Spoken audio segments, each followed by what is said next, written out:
History often presents colonial expansion as inevitable, but this perspective ignores the many local rulers who actively resisted European intrusion long before modern independence movements emerged in India, long before British dominance. European powers entered the Indian Ocean seeking control over trade routes that had connected Asia, Africa, and the Middle East for centuries. These trade networks were not chaotic or lawless, but highly organized systems governed by regional powers, merchant guilds, and coastal kingdoms with established political authority. The arrival of European maritime powers disrupted this balance by introducing militarized trade, enforced through naval cannons and fortified ships.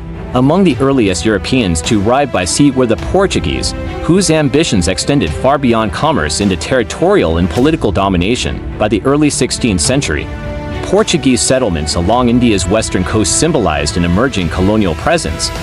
Supported by violence and coercion, ports were seized, rulers were threatened, and trade was increasingly monopolized through force rather than negotiation. Many coastal kingdoms, faced with superior weaponry, chose submission as a means of survival. However, not all rulers accepted this reality. One such exception was the coastal kingdom of Ullal, located in present-day Karnataka, strategically positioned near vital maritime trade routes, though small in size. Ullal held economic and geopolitical importance due to its access to the Arabian Sea, control over Ullal meant influence over regional trade flows and coastal movement. Ullal was ruled by the Chowta dynasty, a lineage known for valuing autonomy and regional sovereignty. Within this dynasty emerged a ruler whose resistance would challenge European colonial assumptions. Her name was Rani Abbakka Chowta. Abbakka ascended to power during a period of intense external pressure, when Portuguese influence was rapidly expanding along the western coast of India. And like many rulers of her time, Abbakka was trained extensively in governance, diplomacy, and military strategy. Historical traditions suggest she was educated to rule independently, not merely as a symbolic figurehead. This preparation would prove critical as Ullal faced increasing demands from Portuguese authorities. The Portuguese viewed Ullal as a natural extension of their coastal holdings and expected compliance. They demanded tribute, port access, and political submission. Framing resistance as defiance against imperial authority, Abbakka refused these demands, asserting Ullal's right to self-governance and control over its resources. This refusal transformed Ullal into a site of active resistance rather than passive accommodation. Portuguese officials believed that a swift military response would crush resistance and deter others. Defying their power, an initial Portuguese assault was launched with confidence, relying on naval superiority and prior successes elsewhere. However, Abbakka had anticipated such aggression and prepared accordingly. She strengthened Ullal's coastal defenses, reinforcing both land-based fortifications and naval readiness, rather than relying solely on static defenses. Abbakka emphasized active engagement at sea. This strategic choice challenged Portuguese assumptions about uncontested naval dominance. Local sailors, familiar with coastal currents and geography, were mobilized to counter foreign vessels. When Portuguese ships approached Ullal, they encountered unexpected resistance. Abbakka's forces disrupted naval formations and targeted supply routes rather than engaging in direct confrontation alone. The resulting clash forced Portuguese ships to retreat, suffering losses that shocked colonial commanders. This defeat damaged Portuguese prestige and undermined the perception of European invincibility. News of the failed assault spread along the coast, emboldening neighboring rulers who had feared similar aggression. Abbakka's resistance demonstrated that European power could be challenged through strategy and regional knowledge, rather than isolating Ullal. Portuguese failure strengthened networks of opposition. Abbakka actively cultivated alliances with nearby chieftains and regional powers. These alliances were based not on religious identity but shared political and economic interests. Hindu and Muslim warriors fought together under Abbakka's leadership. This unity posed a serious obstacle to Portuguese divide-and-rule tactics. Repeated Portuguese attacks followed, each intended to force Ullal into submission. Each assault was met with organized resistance, careful planning, and popular participation. Portuguese records from this period expressed frustration at their inability to subdue the kingdom. Trade routes were disrupted as a result of ongoing conflict. Portuguese commercial ambitions suffered financial losses due to instability in the region. Colonial authorities were forced to divert resources toward Ullal that might have been used elsewhere. As resistance continued, Abbakka became a symbol of defiance against foreign domination. Her leadership challenged European assumptions, not only about colonial power but also about gender and authority. A woman ruler defeating a European empire contradicted prevailing colonial stereotypes. Despite military success, prolonged resistance placed strain on Ullal's internal cohesion. Colonial powers increasingly relied on espionage rather than direct confrontation. Internal betrayal eventually weakened Ullal's defenses.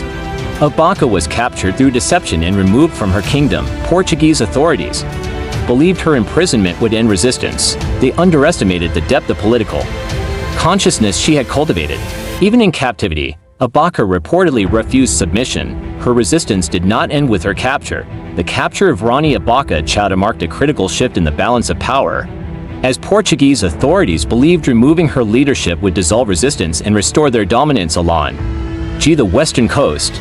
This belief reflected a colonial misunderstanding that resistance movements depended solely on individual rulers, rather than deeply rooted political and social structures within local communities. Although Abbakka was removed from Ullal, the systems she built continued to function for some time. Sustained by collective memory and shared opposition to foreign domination, Portuguese officials intensified military and administrative pressure on Ullal, expecting rapid collapse now that its most prominent leader was imprisoned. Historical accounts suggest Abbakka was held under harsh conditions, intended to break her resolve and discourage future resistance by other rulers. Rather than submitting, Abbakka reportedly maintained defiance, reinforcing her image as a leader whose authority extended beyond formal power.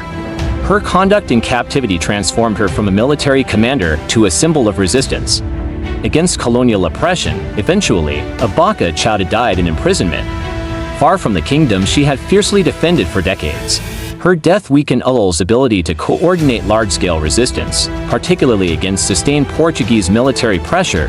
Following this period, Portuguese influence gradually expanded, aided by shifting alliances and continued coercion. Despite this expansion, Portuguese control came at a higher cost due to 2 years of disruption caused by Abbakka's resistance.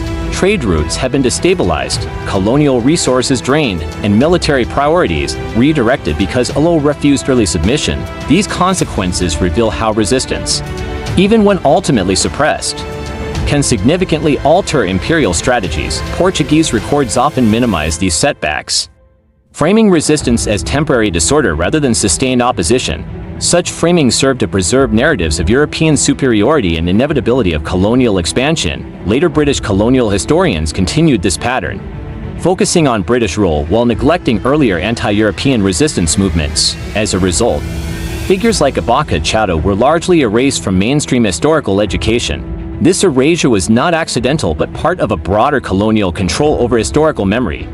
Women rulers were particularly vulnerable to exclusion due to patriarchal assumptions about leadership and warfare. Abbakka's identity as a female military leader conflicted with colonial stereotypes and was therefore marginalized. Her story survived primarily through oral traditions, folklore, and regional histories rather than official archives. Ballads and local narratives preserved her image as a fearless queen who defied foreign powers. These oral accounts emphasized her courage, intelligence, and refusal to surrender sovereignty. For centuries, such traditions functioned as alternative historical records within local communities. In the post-independence period, Indian historians began re-examining early encounters with European powers. This reassessment challenged the assumption that resistance began only during British rule. Scholars increasingly recognized that Portuguese colonialism faced organized opposition from its earliest stages. Abbakka Chowta emerged as a central figure in this revised understanding of Indian resistance history. Her leadership demonstrated that early resistance was strategic, sustained, and politically conscious. She did not resist out of isolation, but from a clear understanding of sovereignty and economic autonomy.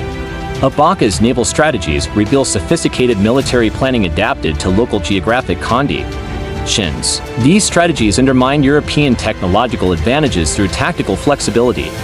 Her ability to unite diverse communities remains one of her most significant achievements. Hindu and Muslim cooperation under her command challenges narratives of inevitable internal division. This unity was driven by shared material interests threatened by colonial exploitation. Abbakka's resistance highlights how economic control was central to early colonial conflict. Ports, trade routes, and taxation were as significant as territory itself. Understanding this context deepens insight into how colonial power functioned in practice. Her struggle also illustrates how resistance movements were systematically weakened through betrayal. Colonial reliance on espionage became a recurring imperial tactic worldwide. Abbakka's capture reflects structural vulnerability rather than individual failure. Even so, her refusal to submit preserved the moral legitimacy of resistance. She transformed defeat into enduring symbolism rather than erasure. Abbakka's legacy complicates simplified narratives of colonial success. Her story demonstrates that empire expanded through struggle, not inevitability. Recognizing her role restores agency to indigenous rulers historically.